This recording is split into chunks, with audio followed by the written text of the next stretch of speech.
Hey, how are you guys? I am Carla Goldsmith Duffy. I thought I would start the first video out with a little bit of an introduction about who I am and why I give a rat's behind if you're successful in nursing school. Um, I am 50 years old. I have two children. I have a 17-year-old daughter who's going to be 18 in 12 days. Oh my God. And I have a 13-year-old kiddo. My kids currently live in Myrtle Beach, South Carolina. I am in upstate New York, currently getting ready to start a travel nurse contract at a very large level one trauma center. Um, I have been an RN since 2003. Let me back up a little bit. When I was in high school, I was required to do some volunteer work in order to graduate. I volunteered with an organization that services adults who have cognitive and physical challenges. I graduated, went away to school for a year in the middle of nowhere where they focused on agriculture and farming and cows. Wasn't me, but I didn't know what I wanted to do. I had a friend who was going to the school, so I said, what the hell? I might as well tag along with you. That lasted a full semester. Came home, went back to the same organization that I had volunteered at, became a CNA, moved from a smaller town in upstate New York to a larger city in upstate New York. Was doing some home care as a CNA, and was told by a family member that I had no business working as a CNA. I should be a nurse. And I said, okay. So went to school, became an LPN. That was about a 10-month program. Got out of that, started working in long-term care, and went immediately into an RN program. So I did graduate with my RN in 2003. My early years at the bedside was primarily cardiac, ICU, ER, trauma. That was what I really, really liked. In the midst of those early years, I got married. I had a daughter. I got divorced. My ex husband and I tried to reconnect. I got pregnant. He flew the coop. So, at the ripe old age of sometime in my late 30s, with a 10-month-old and a 5-year-old, and I was an only parent. He is a parent on paper only. I went back to school and I graduated. I went from a 2-year RN to my master's in nursing education. I started in October of 2011 and I graduated in April of 2015. Best thing I ever did. During that time, I left the bedside. I went to case management. After I graduated with my master's degree, I ran a practical nursing program for a year. That was a lot of work, especially being right fresh with my master's. I thought I knew everything. I actually knew nothing. Went to school at the college that I had graduated from with my bachelor's and master's. Learned a lot. I left there to go back to case management, and then COVID hit. COVID was really tough up here in the Northeast. We had a lot of it.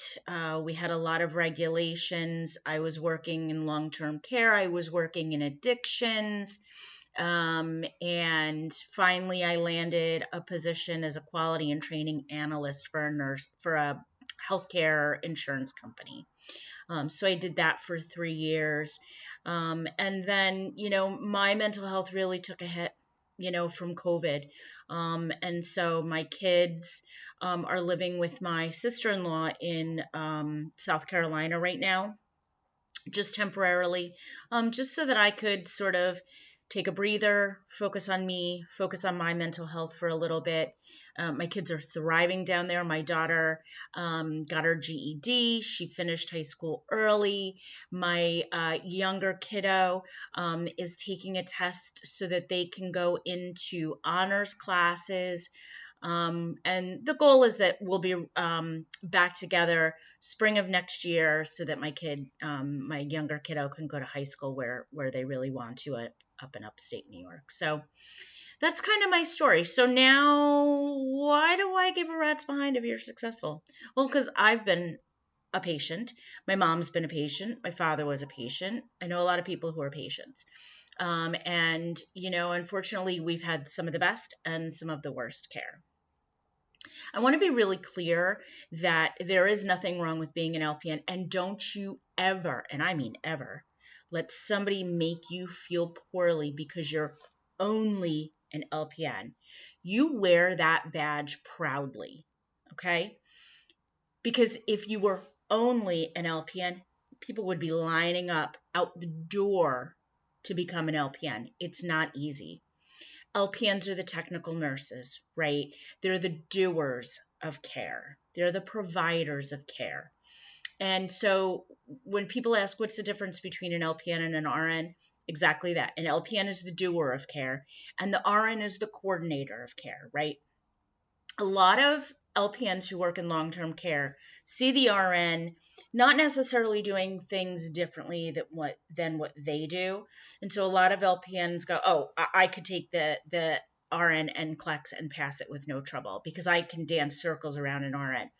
That may be true in long-term care, but you don't understand and you don't see what goes on the back end. Okay. The RNs are assessing, they're coordinating, they're planning, they're thinking about, okay, if this is going on, I need to assess this. If this is happening, I need to look at that. So while sometimes it seems like LPNs do the same work as the RN, especially in long-term care, that's not always the case. But I do want to say that I do believe very, very strongly the LPNs are underutilized, they are underappreciated, they are underpaid. But I do think that you're going to see a lot more LPNs coming into the hospitals in the near future. Being that I am currently back to the bedside, I am seeing LPNs in the hospitals, and you're a huge help to me. You are an enormous asset to the hospital and to the patient. So, if you're wondering why I give a rat's behind whether or not you're successful in LPN school, that's one of the reasons. So, stay tuned. I'm happy to record more of these videos. LPN students really, you are my heart because that's really where I started in nursing. And so, I want you all to be successful. And if recording these videos, can help just one person be a little bit more confident and be a little bit more successful, I'm happy to do it. Sorry about all the wiggling and everything. I'm on this really unsturdy table. So I'll see you guys soon.